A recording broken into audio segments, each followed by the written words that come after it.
you already saw her on stage when we started. She's going to talk about accelerating, of course, CCS Technologies, ACT. She's the Managing Director for ACT at the Research Council of Norway. Ragnhild Rønneberg.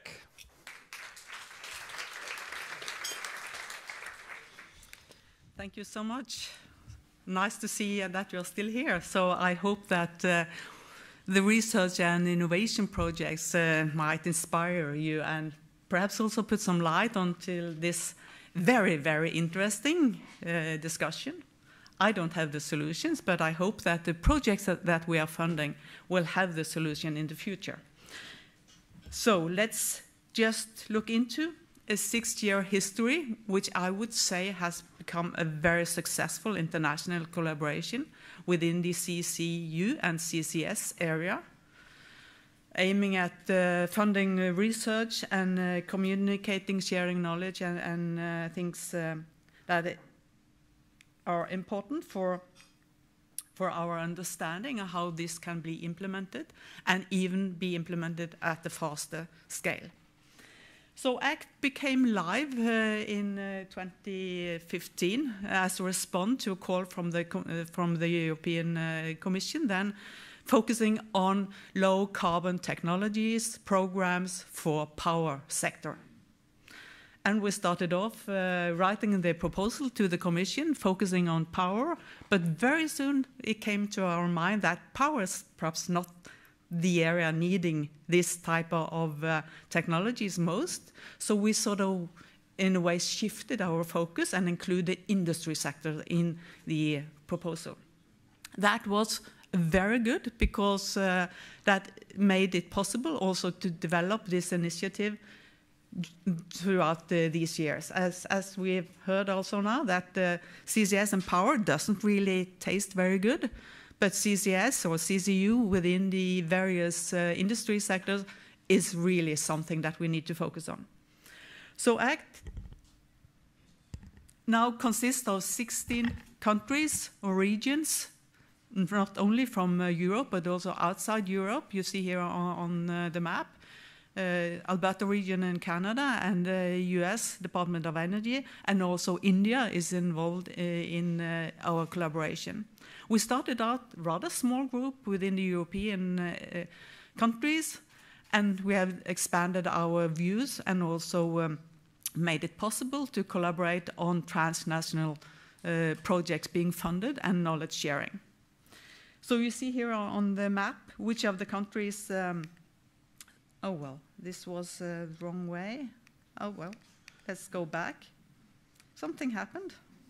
Oh, that was the end of the story, which I hope was not, that was a bit too fast. So let's see if we can come back. Sorry for that. So we started off with the black named countries in Europe, and after our first call we developed into to other regions in Europe and also US, and now we have the partners also from India and Canada, and we have, let me see if I can find this right, it's a pity when you have new glasses. So we have carried out 3 very successful calls in the sense that we've been able to spend all our monies on really high quality projects across these collaborating countries and partners. The first call was a co-funded call from the Commission. They was a very good stakeholder and contributed with a rather big sum of money to these projects. We funded 8 projects at that time. They have already now been completed and delivered their final results, and everything is on the web and so on and so forth. We continued with the next call, expanded our consortium with more partners, and we've funded 12 projects. They are now in their second year or ending up already this year or early next year. Again, a very good sum of money into this collaboration. And the third call was executed now nearly 2 years back. We again expanded our consortium with new partners, and we funded 13 projects. Again, you see here a very, very good sum for total contribution from the various countries. And tomorrow and the day after, we will have the meeting with these two last rounds projects, so they will present their results and status, and hopefully they will also look into the future and make sure that they deliver excellent and good results that really mean something for these technologies.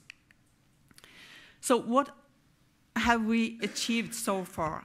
Well, we have delivered results of value for some of the large-scale projects going on, like the Longship and Portos that we already heard of, but also into the Scottish CCUS clusters with reuse of pipelines and reuse of infrastructure in that area, just to name a few.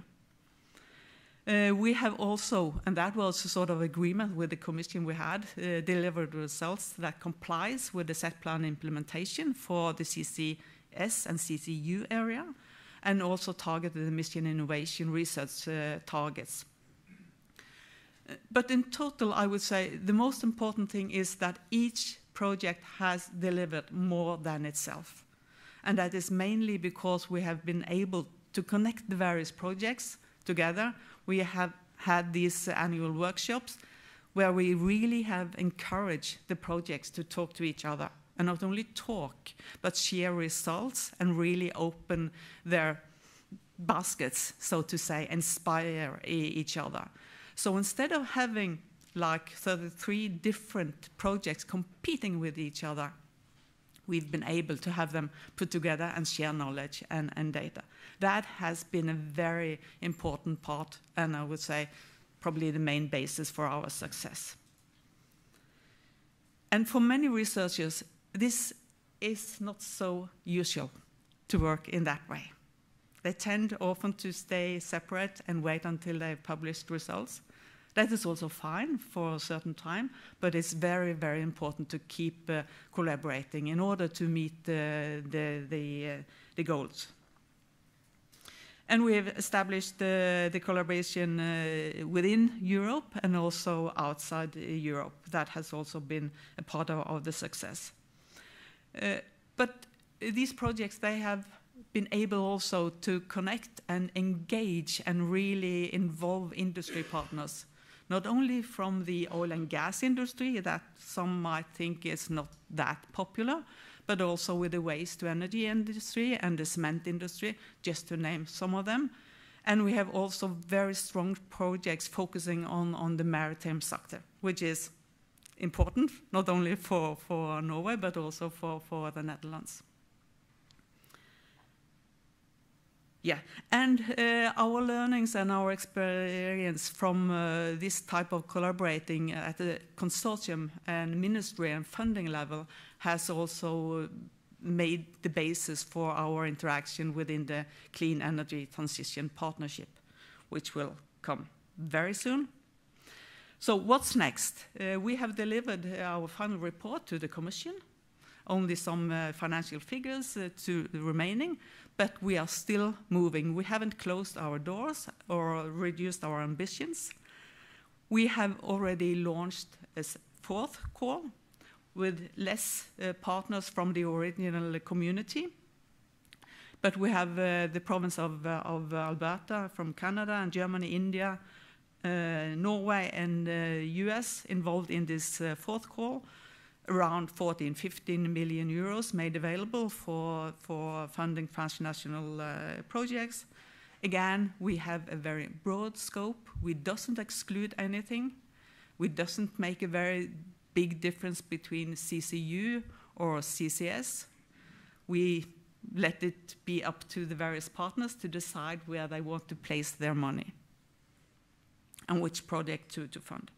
So the deadline for submitting proposals are now mid-September, not so far away. We will go only for the full proposal stage, not only the two-stage proposals that normally is being taken on for EU-funded projects. And we hopefully will make the decision for funding projects before Christmas. And soon after that, the projects will start. But also, we have used our experience and all, I would say, our energy to put into the new development for the clean energy transition partnerships, where the focus is on a number of issues. Whatever you can think of within the energy area is there. And this is a huge collaboration between 70 funding partners from 30 countries. And the ambition is to specify and come up with good calls for funding projects within specifically 7 areas listed here on the screen. I've highlighted the one which covers the CCS and CCUS area. This is the Transition Research Initiative, the challenge within this area. And it's the Research Council of Norway leading this group. And there are other areas also which is likely important in this kind of, say, stepping up for making Europe climate neutral by 2050. Within this area for CCS and CCU, the main focus will be, well, it will be divided in 2. For various reasons. We have one area for CCU and CCS, and another area or focus on the hydrogen area and renewable fuels. You might think this is sort of odd, splitting this, but there are various reasons to do that, and that is mainly because there are a number of countries who like or dislike or have some kind of oppositions to some of these specifications that sets out in these call modules, if you can call them that. But we will promote the research and innovation projects that can really deliver results and show significant reductions in CO2 within 2030. And that means also that we will not focus our funding on basic research projects as such. They need to show the ambition for the industry areas, cement, waste to energy, steel, maritime sector, and so on and so forth. So the call will be launched in mid-September this year. This will necessarily take a longer time before conclusion for funding is made because it will involve the 2-step procedure. And there are more partners involved in this group also. Currently, we have seen interest for this transition research area that we call the TRI 3 from 2025 funders, and a total sum of funds made available. Total will be like 40 or 45 million euros. Some funders have little money available. Some funders have huge money available. But we try to figure this out so that we are all kept in the same group and make all people, let's say, happy, because having access to these projects really makes a difference also at national levels. And like we have done in the previous ACT calls, we have managed to keep involvement from countries not that advanced in the CCS area as Norway and the Netherlands. We have included partners from research partners from Greece. There are some very good colleagues of mine over there from the maritime sector, from Turkey, from Spain, Romania, and Switzerland, countries that you normally don't think of as very strong countries within the CCS and CCUS area. But they have been very, very successful here. So that was the last picture. Thank you so much. Thank you.